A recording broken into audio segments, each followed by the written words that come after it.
I'm Emily, 37 years old. My husband and I gave up our own bedroom to welcome his widowed mother into our home, hoping to build a bigger family. But on my son Ethan's 13th birthday, she handed brand new iPhones to her real grandchildren and told Ethan he wasn't truly part of us. His heart broke in front of everyone, and ours did too. Before I tell you what happened next, let me know where you're watching from, and thanks for being here. My husband Michael and I have been married for almost 16 years. We met in college in Seattle, Washington, fell in love quickly, and built a life together here. Michael is 38, a dedicated high school math teacher who often stays late to tutor students who struggle.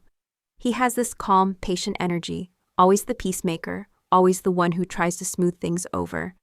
That's who he is, and honestly, it's one of the reasons I fell in love with him. But it's also part of the reason for the trouble that follows. Our son Ethan is 13 years old, and he's our whole world. He's not the loudest kid in the room, but give him a sketchbook and some pencils, and he comes alive. He spends hours drawing characters and writing stories that blow me away with their creativity. His teachers constantly praise his imagination and sensitivity. Ethan has a tender heart. He feels everything deeply. But there's also a quiet strength that belies his outward appearance. Michael grew up with a complicated family. He was an only child until his father remarried when he was 12. And that brought a half-brother, Robert, into the picture. They didn't live together, but they kept a decent relationship as they grew up. Now Robert is married to Clara, and they have 14-year-old twins, Oliver and Emma. The twins go to a prestigious private school across town and are involved in all kinds of extracurriculars, sports, dance, robotics, you name it. Robert and Clara have successful corporate careers and love sharing their children's achievements on social media. Then there's Margaret, my mother-in-law, Michael's stepmother. She became a widow 3 years ago when Michael's father passed away suddenly from a heart attack.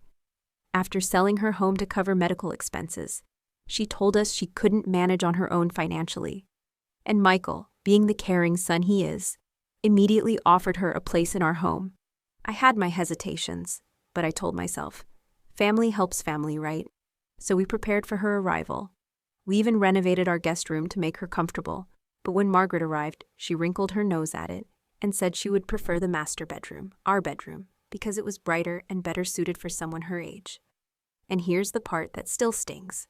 Michael and I agreed. We gave up our own bedroom, moved into the smaller room downstairs, and told ourselves it was just a temporary sacrifice for the sake of family. We thought we were doing the right thing. Our house is nothing fancy, just a modest 2-story suburban home with 3 bedrooms, a cozy backyard, and a converted garage that I use as my design studio. But it's filled with love, laughter, and all the little imperfections that make it ours. At least that's how it used to feel. When Margaret moved in, we hoped she would add to that warmth. We couldn't have guessed then that her presence would slowly change everything. At first, I told myself that having Margaret live with us would be an adjustment, but ultimately, a good thing. She had just lost her husband. She said she couldn't manage her finances alone, and Michael wanted to take care of his mother. Family helps family. That was the mantra I kept repeating. But within weeks, the cracks began to show. It started small. Whenever Robert and Clara came over with Oliver and Emma, Margaret's whole demeanor changed. She would light up the second they walked through the door, rushing to hug them, fussing over how much they had grown, how talented they were. She always had their favorite snacks stocked in the pantry, special cookies for Emma, that exact brand of sports drink Oliver liked. Meanwhile, Ethan would try to show her the drawings he had worked on for days. "Grandma, look," he'd say softly, holding out a sketch of a forest scene or a comic character he'd invented. Margaret would barely glance up from her phone, murmur, "That's nice, dear," and then turn right back to Oliver's soccer schedule or Emma's dance recital. I wanted to believe I was imagining it, that maybe Margaret was just still adjusting, but the pattern repeated again and again. She would brag to anyone who would listen about Oliver making the honor roll or Emma's upcoming performance. But when Ethan told her about his school art show or the short story he'd written that got published in the school newsletter, she would wave it off as cute. He tried so hard to earn her attention, to earn her love, and every time she dismissed him, I saw a little piece of his light dim. I remember one night after dinner, when the kids had gone to bed, I turned to Michael and asked quietly, "Have you noticed how your mom treats Ethan compared to the twins?" He rubbed the back of his neck, sighing the way he always does when he doesn't want to fight. "She's still adjusting, Emily. She'll come around. You might be reading too much into it." That was his line, over and over. But deep down, I knew I wasn't reading too much into anything. I was watching my son being pushed into the shadows in his own home. Financially, we weren't struggling, but things were tighter since Margaret moved in. She said her Social Security barely covered her medications, so Michael and I paid for nearly everything: food, utilities, even some of her personal expenses. Meanwhile, Robert and Clara lived in luxury, posting photos from European vacations, buying their kids the newest gadgets without blinking an eye. I never envied them for their money. What cut deeper was Margaret constantly comparing. At dinner, she'd drop comments like, "Isn't it wonderful that Robert can give Oliver and Emma such cultural experiences abroad?" Her words always hung in the air, unspoken but heavy, making Ethan feel like he was missing out on something he didn't even ask for. Still, we tried to keep the peace. Family dinners, holiday gatherings, weekend visits, they all continued. Ethan often slipped away with his sketchbook during these events, retreating into his art while the rest of the family revolved around Margaret and the twins. I kept telling myself that we could manage it, that the little digs and subtle favoritism weren't enough to truly harm him. But I was wrong. I didn't know it then. But these small things were only the beginning, little sparks that would one day ignite into a fire we couldn't ignore. And the moment that fire roared to life, it came during a birthday celebration that was supposed to bring everyone together. Instead, it tore us apart. By the time Ethan's 13th birthday was approaching, I thought maybe, just maybe, this could be the moment Margaret would finally step up as a grandmother. It was supposed to be a milestone year, not just for Ethan, but for Oliver and Emma too. Their birthdays all fell in the same month, and for years we had celebrated separately. But this time, Margaret had a brilliant idea. "Why don't we combine the parties?" she suggested one evening, her voice carrying that tone that made it sound more like a command than an offer. "It would be so much more efficient, and the children are becoming teenagers now. It should be something special." Michael thought it was perfect. One event, one cake, one weekend. Even I had to admit the convenience. No juggling schedules, no splitting the family's attention. And Ethan, my sweet boy, was over the moon. "This is going to be the best birthday ever," he told me one night, lying on his bed with his sketchbook resting on his knees. He had been talking for months about turning 13, how he wanted to redecorate his room, how he was finally ready for something that felt grown up. And then he whispered, almost shyly, "Mom, do you think maybe I could get a new phone? Just something simple. Mine barely holds a charge." His request wasn't selfish. It was a genuine need. His cracked old phone died by lunchtime most days, and he often borrowed mine just to finish school projects. I promised him we would try. Michael had been taking on extra tutoring sessions all summer to save up, determined to make sure Ethan got the phone he needed. We had even set aside evenings to browse paint samples and look at affordable furniture, dreaming together about how his new teen room would look. It wasn't just about a phone or a new coat of paint. It was about Ethan feeling seen, celebrated, and valued. As the party planning took shape, I took on most of the work. I booked the community center, designed the digital invitations, and ordered a 3-tier cake: chocolate for Ethan, vanilla for Oliver, red velvet for Emma. I even set up a shared document for everyone to contribute ideas. Robert and Clara agreed to handle the drinks and photos, while Michael volunteered to organize games and music. Margaret, of course, said she would bring her famous deviled eggs, though I knew none of the kids would touch them. 2 weeks before the party, Margaret and I went shopping for decorations. We were comparing streamers when she suddenly checked her watch. "I need to run a quick errand. I'll meet you at the food court," she said, disappearing down the mall corridor. I thought nothing of it until later that day when I overheard her in a hushed phone call with Robert. "Yes, I got them both. The newest model, just as we discussed. They're going to be so surprised." She froze when she saw me in the doorway, ending the call abruptly. "Just finalizing some birthday details with Robert," she explained with a wave of her hand, her tone just a little too casual.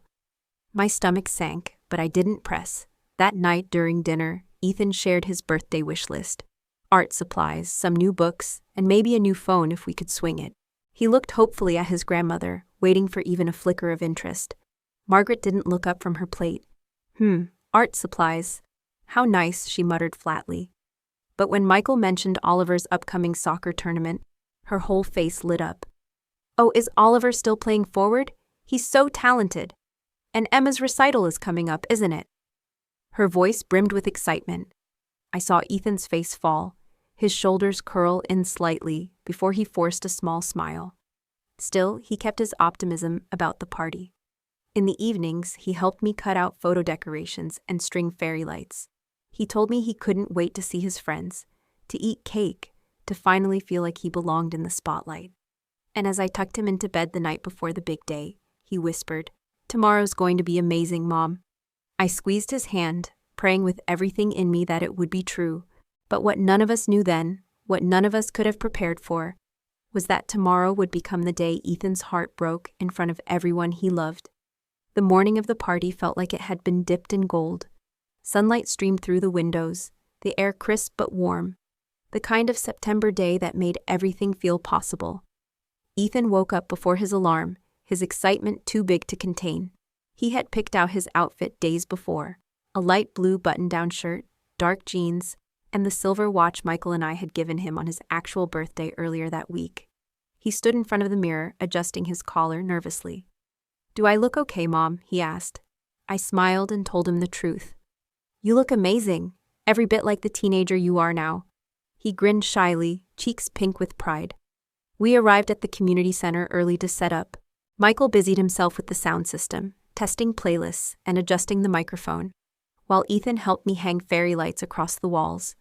We had decorated the room in blue, silver, and purple, the colors of all 3 birthday kids, so no one would feel left out. Ethan carefully arranged the photo display I had made. Poster boards covered in snapshots of him, Oliver, and Emma through the years. He paused in front of one picture of himself at age 5, grinning with paint all over his cheeks, and whispered, almost to himself, "I can't believe I'm 13 already." Margaret arrived last, sweeping into the hall with several glossy shopping bags dangling from her arms. She headed straight for a back room and deposited them quickly, closing the door behind her. When I asked what she was carrying, she waved her hand dismissively. "Just a few surprises," she said, her eyes darting away. Something about her secrecy prickled at me, but with so much to do, I let it slide. By 2:00, the party was in full swing. Friends, neighbors, and relatives streamed in, filling the hall with laughter and chatter, around 40 people in all. Michael's games were a hit. A karaoke corner where kids belted out their favorite songs, a photo booth with silly props, even a trivia quiz that had both kids and parents laughing. Ethan glowed as he drifted between groups of friends, his natural shyness melting under the joy of the day. Every so often, he would look over at me, his smile wide, as if to say, "This is everything I hoped it would be." At 4:30, it was time for the cake. The room dimmed as the 3-tier creation was wheeled out, each layer crowned with 13 flickering candles. Ethan stood in the middle, flanked by Oliver and Emma, the candlelight dancing on his eager face. "Make a wish," I called, as the crowd finished singing. The 3 cousins glanced at each other, then leaned forward together, blowing out the candles in a rush of glowing smoke. Applause erupted, cheers bouncing off the walls. For that moment, everything felt perfect. Then came the presents. The 3 chairs were set up at the front of the room, and the kids took their seats. One by one, they opened gifts from friends and family. Oliver unwrapped a new soccer jersey, Emma squealed over a gift card to her favorite dance store, and Ethan's pile grew with sketchbooks, art supplies, and thoughtful little gifts from classmates. Each time, Ethan's thank you was soft but sincere, his gratitude genuine. I felt proud watching him, my boy who noticed every gesture, no matter how small. And then Margaret cleared her throat. The sound cut through the chatter, commanding the room's attention like a judge calling order in court. She stood tall, her voice loud and deliberate. "I have something very special for my grandchildren," she declared, stressing the word in a way that made my skin crawl. She disappeared into the back room and returned with 2 identically wrapped boxes, perfectly polished with gold paper and extravagant bows. She handed them only to Oliver and Emma. My heart sank. The twins tore into the wrapping paper, their excitement contagious. Gasps rippled through the crowd as they revealed the sleek, shining boxes inside. Brand new iPhone 16 Pro Maxes. The latest model, top of the line. Easily over $1,000 each. Oliver jumped to his feet, clutching his box. "No way, Grandma! This is insane!" He threw his arms around her. Emma squealed, hugging her own box to her chest like treasure. "Thank you, thank you, thank you," she gushed. Margaret beamed, soaking in their gratitude like sunlight. "Only the best for my grandchildren," she said loudly, her words slicing the air. The room went still. People shifted uncomfortably, glancing between Ethan and Margaret. My son sat frozen in his chair, his small pile of modest gifts stacked neatly beside him. His eyes darted from his cousin's shiny new phones to his grandmother's glowing face. He swallowed hard, hope flickering in his gaze. Maybe, just maybe, she had something for him too. Finally, in a voice so small it cracked, he asked, "Grandma, did you get something for me too?" Margaret turned to him, her expression flat, almost irritated by the question. Her answer was like ice water poured over fire. "That's all I have. I only bought gifts for my real grandchildren." The silence was suffocating. Every eye in the room swung toward Ethan. His face fell as confusion and hurt crashed over him. "What do you mean?" he whispered, his voice trembling. Margaret's shrug was casual, cruel. "You're not really part of the family, dear. Not by blood anyway." It was like the ground gave way beneath us. 40 people sat in stunned disbelief. I watched as my son's face crumpled. His lips quivered, and tears welled in his wide eyes. In a split second, he was on his feet, his chair crashing to the floor with a loud bang. Then he bolted from the room, shoulders shaking, sobs ripping out of him as he fled. I felt my body move before my brain caught up, chasing after him, my chest burning with rage and heartbreak. Behind me, Michael's voice finally thundered, louder and angrier than I had ever heard. "How could you say that to him? How could you be so cruel to a child? To my son?" I found Ethan in the bathroom, curled in the corner, his arms wrapped around his knees. His carefully chosen shirt was wrinkled, his watch dangling loose on his wrist as he shook. "Why does she hate me, Mom?" he sobbed, his voice cracking. "What did I ever do to her?" I pulled him into my arms, rocking him as tears streamed down my own face. "Nothing, baby. You did nothing wrong. Grandma is the one who's wrong. You are our son in every way that matters. Nothing changes that." But even as I held him, I knew something inside him had broken. Margaret hadn't just embarrassed him. She had ripped open a wound that went deeper than anything I had feared. And from that moment forward, our family could never go back to the way it was. The ride home after the party was one of the longest of my life. Michael kept his eyes locked on the road, his hands gripping the wheel so hard I thought the leather might tear. His jaw was clenched, his chest rising and falling in quick, shallow breaths. I had seen my husband upset before, but never like this, never with this storm simmering behind his silence. In the back seat, Ethan sat pressed against the window, his forehead leaning on the cool glass. His face was streaked with dried tears, his silver watch loose on his wrist, ticking faintly in the quiet car. He didn't say a single word the whole way home, and that silence was heavier than any scream. I reached back at one point to place my hand on his shoulder, but he flinched ever so slightly, not at me, just from the weight of the hurt he was carrying. My heart cracked in two. When we pulled into the driveway, Ethan didn't wait. He pushed open the door and ran inside, his sneakers pounding up the stairs before his bedroom door slammed shut. Michael and I stood in the entryway for a moment, staring at the closed door, both of us frozen. I whispered, "Should I go in?" Michael shook his head, his voice hoarse. "Give him time." But I couldn't shake the text Ethan had sent me during the car ride. "Please don't make me talk right now. I just want to be alone."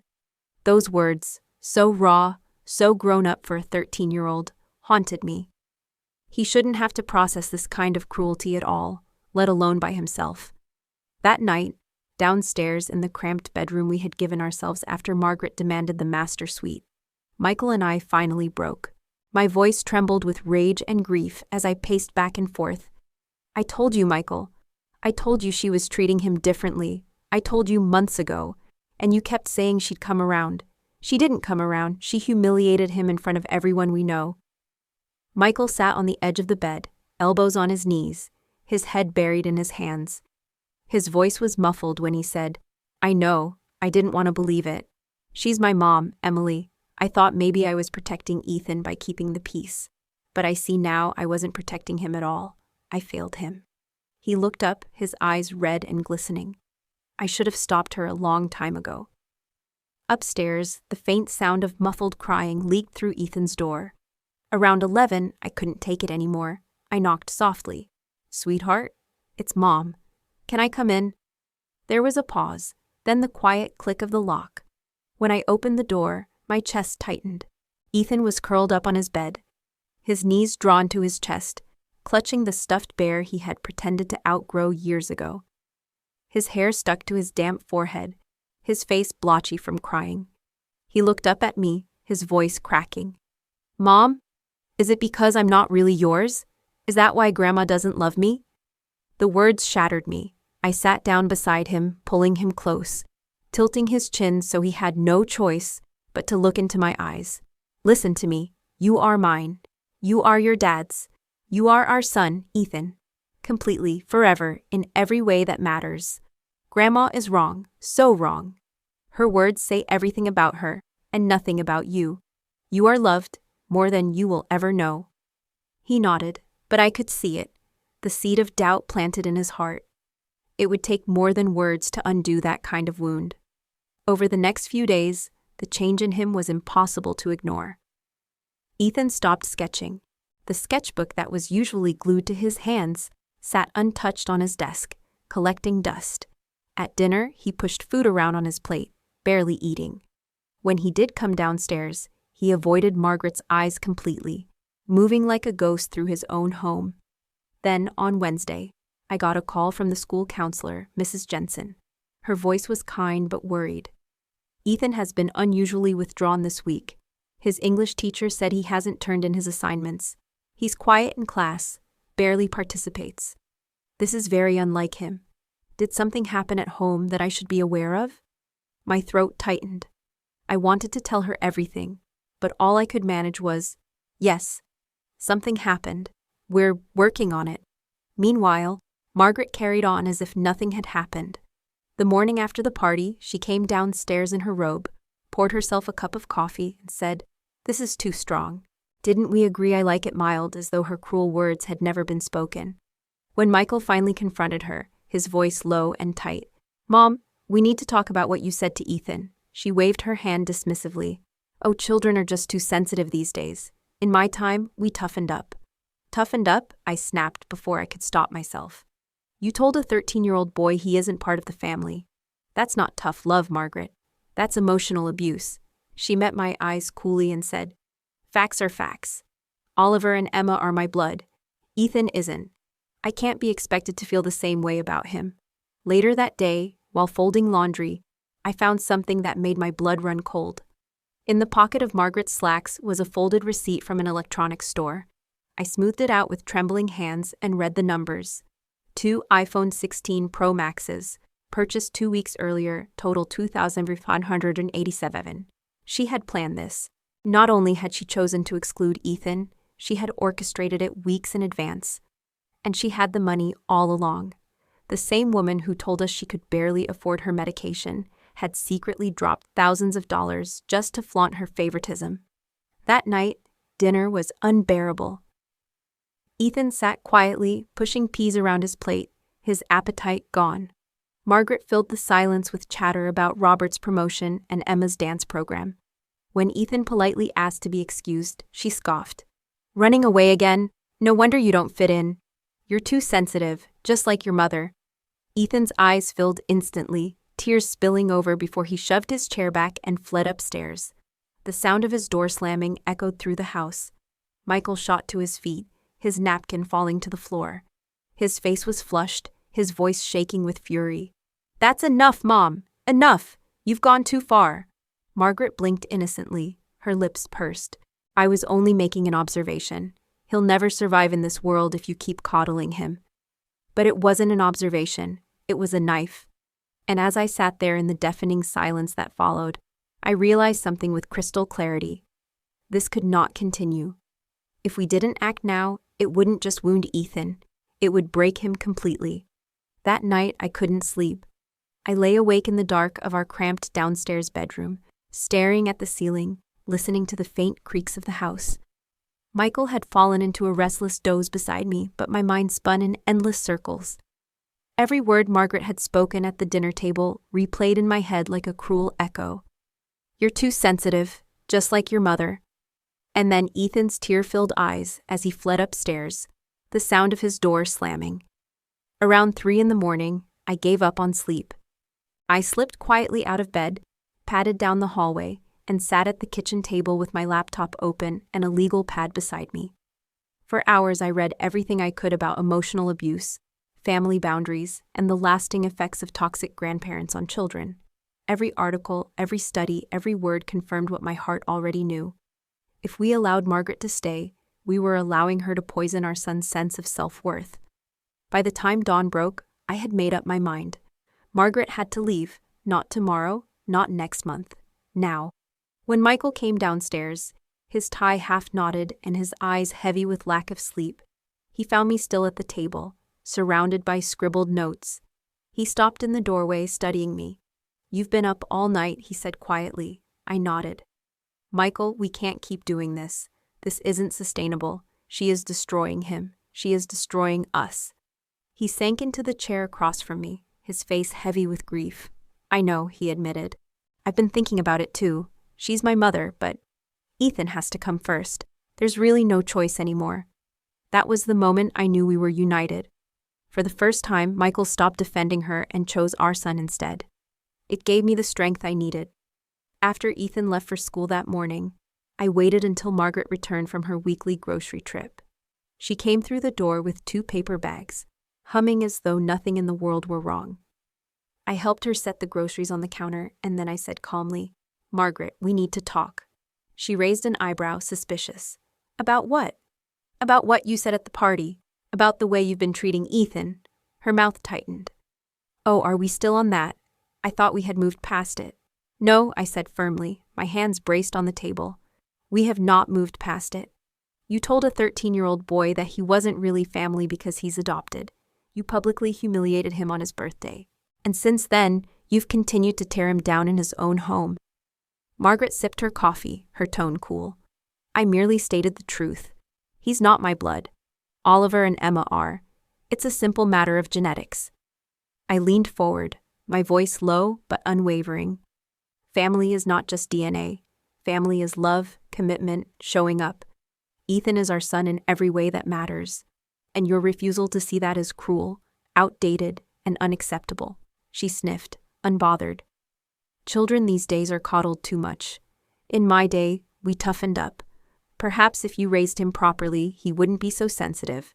But given his background, I suppose certain tendencies are to be expected. The way she said background made my blood run cold. "What exactly do you mean by that?" I asked, though I already knew. Margaret leaned forward, her eyes sharp. "Let's be honest, Emily. I never thought Michael should have married you to begin with. Your family is ordinary, your father a firefighter, your mother a nurse. Respectable enough, I suppose, but hardly the pedigree our family was raised to associate with. And then you went and adopted a child of unknown origin instead of continuing to try for a biological one. Well, it wasn't what I would have advised." Her words hit like knives. Unknown origin, pedigree, breeding. Every subtle jab over the last 2 years suddenly snapped into place. This wasn't just about adoption. This was about class.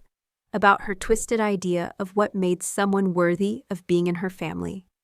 I sat back, my voice shaking, not with fear, but with fury contained by steel. "Ethan is a kind, brilliant, creative boy. The fact that you can't see that because you're obsessed with bloodlines says everything about your character and nothing about his." Margaret smirked, smug. "James has failed to teach you proper respect for your elders. But then, given your background, I suppose it's to be expected." I took a long breath, steadying myself. "Margaret," I said finally, my tone calm, decisive, unyielding. "You need to apologize to Ethan. Not tomorrow, not someday, today. And you need to commit to treating him with the same love and respect you give Oliver and Emma. Otherwise—" I paused, letting the silence stretch. "You cannot stay here." Her eyes narrowed. "Excuse me?" "You heard me," I said, locking eyes with her. "You have 24 hours to pack your things. If you cannot respect my son, you cannot live under this roof. This is not negotiable." Her face flushed with outrage. "This is Michael's house too. You don't get to make this decision on your own?" "Yes, I do," I said, my voice steady. "Michael and I have already discussed it, and he agrees. Our son's well-being comes first," Margaret sputtered, her hands trembling as she set down her coffee. "Where am I supposed to go? You're throwing me out on the street?" "You have options," I said coldly. "You can stay with Robert and Clara, or you can take some of that money you've been hiding. Yes, I found the receipt for the iPhones, and use it for a hotel. But you will not be living here after tomorrow." Her mouth fell open in shock, her face contorting in disbelief. "You're cruel," she hissed. "Cruel to do this to an old woman." "You're not a helpless old woman," I shot back. "You are a 68-year-old in perfectly good health, who has taken advantage of our home, our finances, and our kindness, while systematically breaking down our child. And I will not let you do it anymore." For the first time since she moved in, Margaret had no comeback. She sat frozen in her chair, her lips pressed into a thin, furious line. I had drawn the line she never thought I would. And though I knew the fallout would be messy, there was no turning back now. Because protecting Ethan mattered more than keeping the peace. That night, after Ethan fled the dinner table in tears, I lay awake in the dark, staring at the ceiling of the small downstairs bedroom Michael and I had been forced into when Margaret claimed the master suite. The silence of the house pressed down on me. I could hear the faint creaks of the upstairs floorboards, the soft hum of the refrigerator, and somewhere beyond the closed doors, the muffled sound of my son crying himself to sleep. My chest ached. I had spent 2 years swallowing my discomfort for the sake of family peace. But now the cost of that silence was written on Ethan's face. His joy dimmed, his confidence broken, his heart cracked wide open by the woman who was supposed to love him. By 3 a.m, I couldn't stand it anymore. I got up, padded to the kitchen, and sat at the table with my laptop. My fingers flew across the keys as I searched. Emotional abuse by grandparents, toxic family influence on children, setting boundaries with in-laws. Article after article, story after story, all confirmed what I already knew in my bones. If we didn't act now, Margaret's presence would scar Ethan in ways we couldn't undo. She wasn't just a difficult houseguest. She was toxic. And we had let her take root in our home. At dawn, Michael came downstairs, tie half-knotted, his face pale from a night of restless sleep. He found me surrounded by notes and empty coffee cups, my eyes bloodshot but resolute. He stopped in the doorway, studying me. "You didn't sleep," he said softly. I shook my head. "I couldn't. Michael, this can't go on. She's destroying him. Every day she stays here, she chips away at Ethan's sense of belonging. We can't keep sacrificing our son just to avoid upsetting your mother." He sat down heavily across from me, his hands trembling slightly as he laced them together. His voice cracked. "She's my mom, Emily. For so long, I've told myself that made her actions excusable or temporary. But after what she said at the party, after what she keeps saying..." His eyes filled with tears. "I can't defend her anymore. You're right. Ethan comes first. Always." That was all I needed to hear. The decision was made. Later that morning, after Ethan left for school, I waited for Margaret to return from her usual grocery trip. She walked in at 11 sharp, humming as she set her bags on the counter, as if the last few days hadn't torn our family apart. "They had a sale on pears," she chirped, pulling fruit from the bag. Her cheerfulness made me sick. "Margaret," I said evenly, "we need to talk." She glanced up, a faint frown crossing her face. "About what?" "About what you said to Ethan. About the way you've treated him since the day you moved in." Her mouth curled in mild annoyance. "Oh, are we still on that?" "Honestly, Emily, children these days are far too sensitive. In my time, we toughened up." I felt the heat rising in my chest. "You didn't tell him to toughen up. You told him he wasn't really part of the family on his birthday in front of everyone. That isn't tough love, Margaret. That's cruelty. Deliberate cruelty." She sat down at the table, calmly stirring sugar into her coffee as though we were discussing the weather. I merely stated a fact. Oliver and Emma are my blood. Ethan isn't. I can't be expected to feel the same way about him as I do about my real grandchildren. My hands clenched into fists. Family isn't just blood. Family is love, commitment, showing up for each other. Ethan is our son in every way that matters, and the fact that you can't see that, won't see that, says everything about you and nothing about him. She set her spoon down with a little clink, eyes narrowing. You coddle him too much. No wonder he's weak. Perhaps if you raised him properly, he wouldn't be so sensitive. But then again, given his background, certain flaws are to be expected. The word background dripped from her mouth like venom. My stomach turned cold. What do you mean by that? I demanded. She leaned forward, voice sharp, as if savoring the moment. Let's not pretend, Emily. I never thought Michael should have married you. Your family, ordinary people. A firefighter father, a nurse mother. Perfectly respectable, I suppose, but hardly the pedigree our family deserves. And then you went and adopted a child of unknown origin, instead of trying harder for a real one? Frankly, it was poor judgment. Every ounce of air left my lungs. There it was, naked and unapologetic. Her prejudice, her classism, her obsession with bloodlines. Suddenly, every subtle jab and dismissive shrug from the last 2 years snapped into place, like pieces of a cruel puzzle. This wasn't just about Ethan. This was about me too. She had never accepted either of us. I straightened in my chair, my voice trembling but hard as steel. Ethan is kind, creative, intelligent, and brave. The fact that you can't see his worth doesn't diminish him. It diminishes you. And I won't let you poison him with your twisted views for another day. Margaret scoffed, rolling her eyes. You think you can dictate terms to me in my son's house? I leaned across the table, staring her dead in the eye. This is my house, too. And here are the terms. You will apologize to Ethan today and commit to treating him with the same love and respect you show Oliver and Emma. If you can't do that, you have 24 hours to pack your things and leave. You will not live here one day longer. Her coffee cup rattled against its saucer as she slammed it down. You're throwing me out? At my age, where am I supposed to go? On the street? You have options, I shot back. You can stay with Robert and Clara, or you can use the money you've been hiding. Yes, I found the receipt for the iPhones, to pay for a hotel until you find an apartment. But you will not stay here, Margaret. Not after what you've done. Her face flushed deep red, her hands trembling. You're cruel, she spat. Cruel to turn your husband against his own mother. My voice dropped, steady and calm. No, Margaret. You did that yourself. You forced him to choose by attacking the child we love. And he chose correctly. He chose Ethan. For the first time since she moved in, Margaret's composure cracked. She stared at me in stunned silence, her lips quivering, her eyes wide with rage and disbelief. She had never expected me to push back, never expected me to draw a line she couldn't cross, but I had, and there was no going back.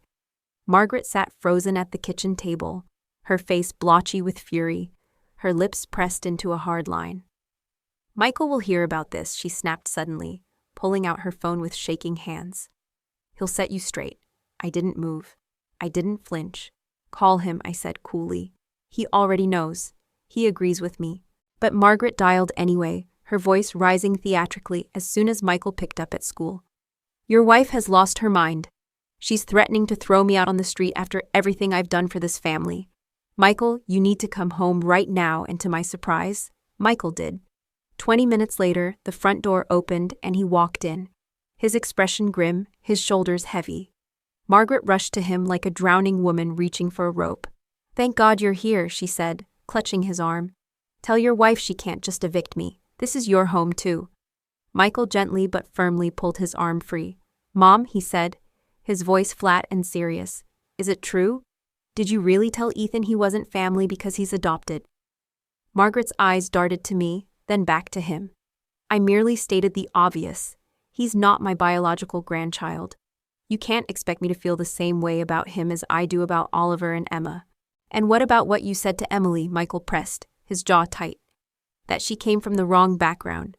That Ethan had unknown origins. Did you say that too? Margaret hesitated, her eyes narrowing. I might have expressed some concerns about Standards, she said carefully. Every grandmother wants to ensure her family line is preserved. Michael's face hardened. This isn't about standards, this is about cruelty. The best for our family would be a grandmother who loves all her grandchildren equally, not one who ranks them by bloodline. For the first time since the conversation began, Margaret's composure cracked. She sank into a chair, dabbing at her eyes with a tissue. "You're twisting my words," she sniffled. "I'm an old woman. Sometimes I speak too directly. Surely you wouldn't throw your own mother out over a misunderstanding." But Michael wasn't swayed. He shook his head. "This isn't a misunderstanding. This is years of favoritism and hurt, building up to that moment at Ethan's birthday. You've been doing this all along, Mom, and I should have stopped it sooner." Margaret's voice rose again, sharp and desperate.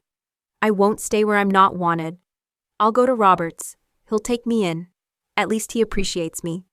She snatched her phone again, dialing quickly. Within an hour, Robert and Clara were standing in our living room, their faces tight with discomfort. Margaret had wasted no time painting herself as the victim. "She's threatening to throw me out like garbage," she wailed, pointing at me. "After all my sacrifices, after all I've done." Robert looked at me, then at Michael, confusion flickering in his eyes. "Is this really about the phones?" he asked cautiously. "You're kicking Mom out because she bought gifts for my kids and not for Ethan?" "No," I said firmly, my voice steady. "This is about Margaret telling Ethan at his own birthday party that he isn't really family because he's adopted. This is about years of undermining him, dismissing him, making him feel invisible in his own home. The phones were just the final straw." Robert's face tightened, his mouth opening and closing without words. He glanced at his mother, who shifted uncomfortably in her chair. "Mom? Did you really say that?" Margaret's tissue trembled in her hand. "I may have chosen my words poorly," she admitted reluctantly, "but I never meant to hurt anyone. You know how much I love all my grandchildren." Michael cut in sharply. "That's the problem, Mom. You don't love them all. You love Oliver and Emma. You favor them openly, constantly, while treating Ethan like an outsider. He's our son. He deserves better than this."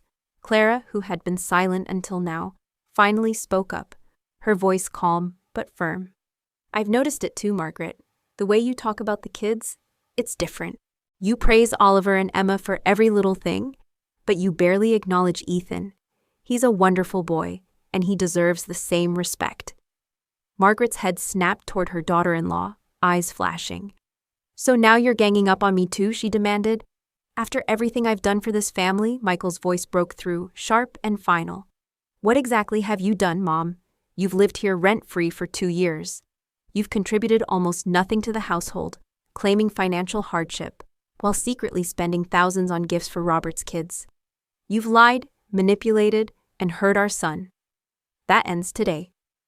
The room fell into heavy silence. Robert shifted awkwardly, his expression torn. "I didn't realize things were this bad," he admitted finally. "Mom, if what they're saying is true, it's not okay." He glanced at Clara, who nodded quietly, then looked back at us. "If it helps, Mom can stay with us for a while, at least until she finds her own place." Margaret latched onto his words instantly. "Yes, that's best. I'll stay with Robert and Clara until Emily comes to her senses." I shook my head. "This isn't about me coming to my senses. This is permanent. You are welcome to visit someday if you truly change, if you apologize sincerely to Ethan, but you will never live here again." Margaret scoffed, waving her tissue dismissively. "Fine, I'll apologize if that's what it takes to stay." "No," Michael said firmly, his voice strong. "Not a forced apology, not words you don't mean. This isn't about saying the right thing. This is about recognizing the harm you've done and actually changing. Until then, you're leaving." Margaret's face crumpled into a mask of wounded pride, but the decision had been made. Thomas would help her pack, she would move out, and for the first time in 2 years, our house would finally be ours again. But even as I watched her storm upstairs to her room, muttering about betrayal and ungrateful children, I knew the hardest part was still ahead, explaining it all to Ethan, and helping him believe again that he was worthy of love. The next morning, the house was thick with tension as Margaret moved about, packing her things, every drawer slammed louder than necessary, every sigh exaggerated, every step designed to remind us of her disapproval. She made sure her martyrdom was on full display. "Thrown out of my own son's home," she muttered under her breath, loud enough for us to hear. "After everything I've sacrificed." Michael took the day off work to oversee the process. He stood quietly in the doorway of her room as she folded clothes into boxes, his face unreadable. I knew it hurt him. This was still his mother, after all, but his resolve didn't waver.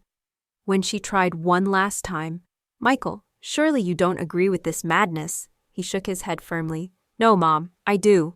Ethan comes first. Always." At 9 o'clock, Robert pulled up in his SUV to help load her belongings. Clara lingered by the car, arms folded, her expression tense. Together, they carried suitcase after suitcase down the stairs. I watched from the kitchen doorway as Margaret paused dramatically in the hall, scanning the walls and furniture as though saying goodbye to a kingdom she'd once ruled.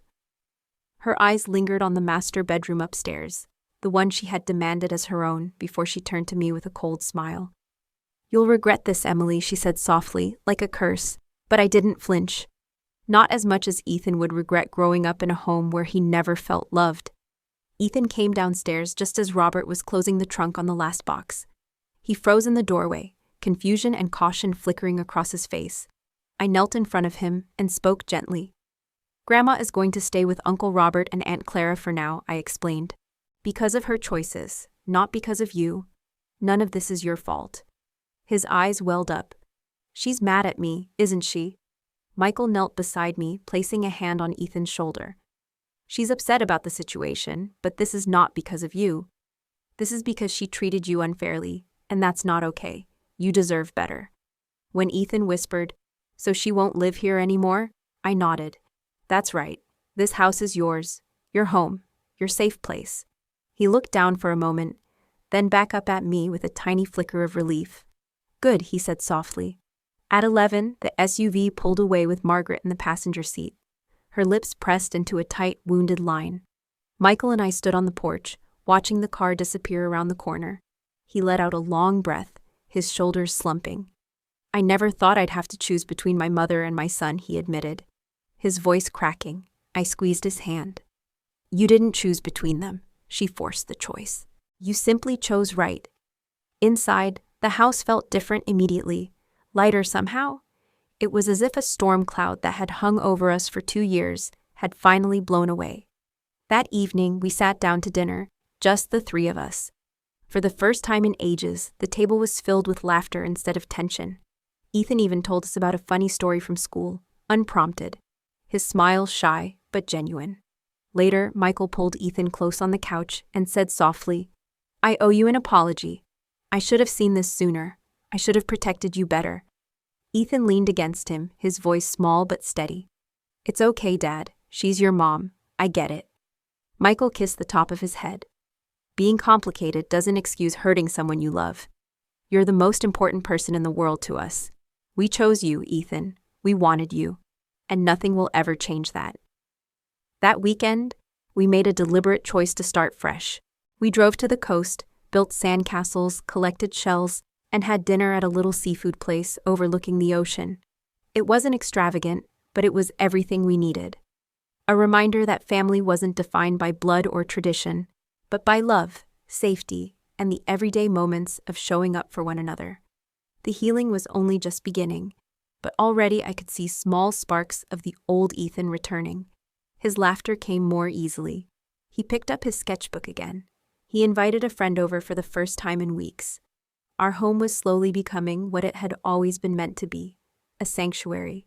But deep down, I knew the scars Margaret had left would take time to fade. And in the months ahead, we would have to help Ethan rebuild his confidence piece by piece, making sure he never again doubted where he belonged. The weeks that followed felt like we were piecing our family back together, one fragile thread at a time. With Margaret gone, the house was quieter, lighter, almost as if we could all breathe again. But the shadow she left behind still lingered. Ethan carried himself differently, hesitant, cautious, as though waiting for another blow that never came. We decided to start therapy, not just for him, but for all of us.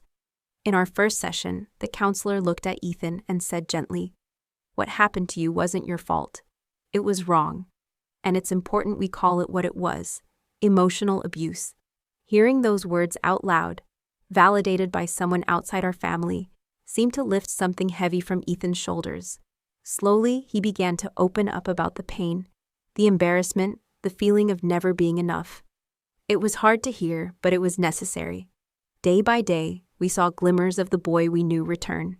He picked up his sketchbook again, filling page after page with drawings, some dark and moody at first, but gradually more colorful, more alive. He began turning in his assignments again, and his teachers reported that he was speaking up in class. At dinner, his laughter returned in small bursts, and then in longer, freer waves. About a month later, we helped him repaint his bedroom. Gone was the pale yellow of his childhood. Together, we rolled a bold shade of teal onto the walls, Ethan grinning as he pressed the roller up high, smudging paint across his cheek. "It feels like mine now," he said when we were done, standing proudly in the doorway. And I thought to myself, that's exactly what this was all about. Helping him reclaim his space, his place, his identity.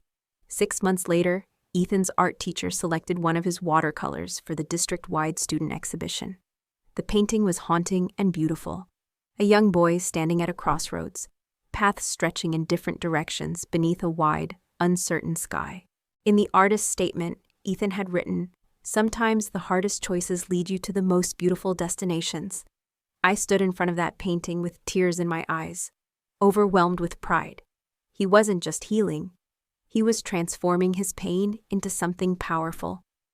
Margaret didn't attend the exhibition, though Robert and Clara did. To my surprise, they congratulated Ethan warmly, asking him questions about his techniques, truly interested. Perhaps they had begun to see things differently now too. Maybe in some small way, Margaret's cruelty had opened their eyes to what they'd ignored for too long. As I watched Ethan that night, confidently explaining his artwork to strangers, his face alight with passion, I realized the full weight of what we had done. We had stood up, drawn the line, and said, "No more." We had chosen him over comfort, over tradition, over keeping the peace. And because of that choice, our son could step into his teenage years, knowing exactly where he belonged. One evening, as we flipped through his sketchbook together, Ethan looked up at me and said softly, "I know my worth now. I know family isn't about blood. It's about who loves you." His words brought tears to my eyes, because he had finally grasped the truth we had been trying to show him all along. Our story doesn't have a neat, picture-perfect ending. Margaret hasn't had a change of heart, and family gatherings are still complicated. But our home is a sanctuary again, a place where Ethan doesn't have to earn love or prove he belongs, a place where laughter flows more freely than tears. And if there's one thing I've learned through all of this, it's that sometimes protecting your children means making the hardest choices. It means standing up to people who believe blood matters more than love, even if those people are family. Because at the end of the day, family is not defined by DNA. Family is defined by love, loyalty, and the everyday act of showing up. And Ethan, he is ours, completely, forever. Thank you for following the story until the end. If you believe that family is love and not just blood, please click subscribe to not miss the next stories about how we protect the people we love.